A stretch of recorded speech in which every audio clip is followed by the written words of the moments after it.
Good morning and welcome to Renew, a daily devotional for you. My name is Jessica DeJean and I am a member of the College and Career Ministry. Today's devotional is entitled, What Made Nehemiah Different?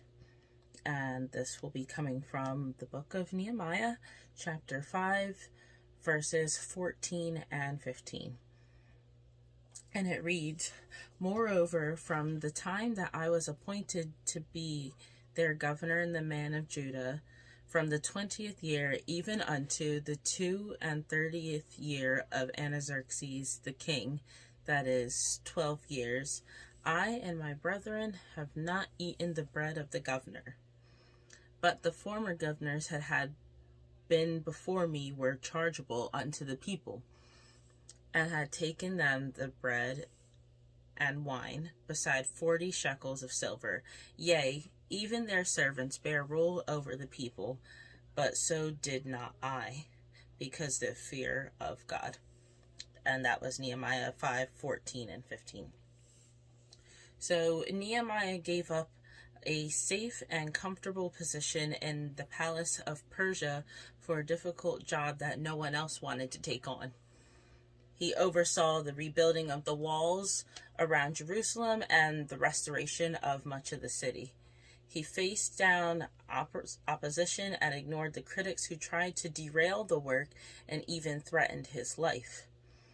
In his time as the governor of Israel, he distinguished himself by the way that he treated people.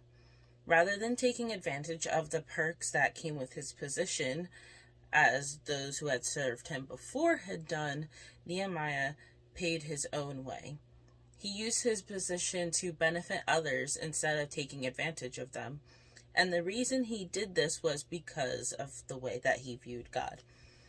Nehemiah knew that God had commanded those who had positions of authority to treat people well.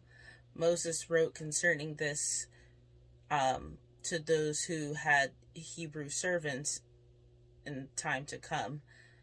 Thou shalt not rule over him with rigor, but shalt fear thy God. And that's Leviticus 25:43. The more that we recognize God's power and authority, the less likely we are to misuse the power and authority given to us. When we recognize that He is high and holy and sees all that we do, we will strive to treat others just as He commands us to. We should fear disobeying and disappointing God more than we fear anything else. And we should seek to please Him at all times. And that even includes making personal sacrifices. The growth principle is that our treatment of others is directly related to how we view God and how we fear God.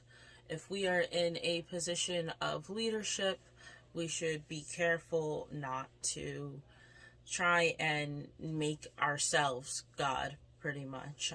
That is what tends to happen. We start thinking of ourselves, start hyping ourselves up like, oh, look at us, we're in this position. But honestly, we are in those positions of leadership in order to glorify God. And we should use our leadership positions no matter where that is in our lives, whether that's in the church or if that's in our workplace, even in our homes. We should use our positions of leadership to be a light, because that is your opportunity to have eyes on you, and you should be representing God and what God represents and not representing ourselves. So thank you for joining us this morning for today's Renew, and I hope you have a great day. We'll see you tomorrow.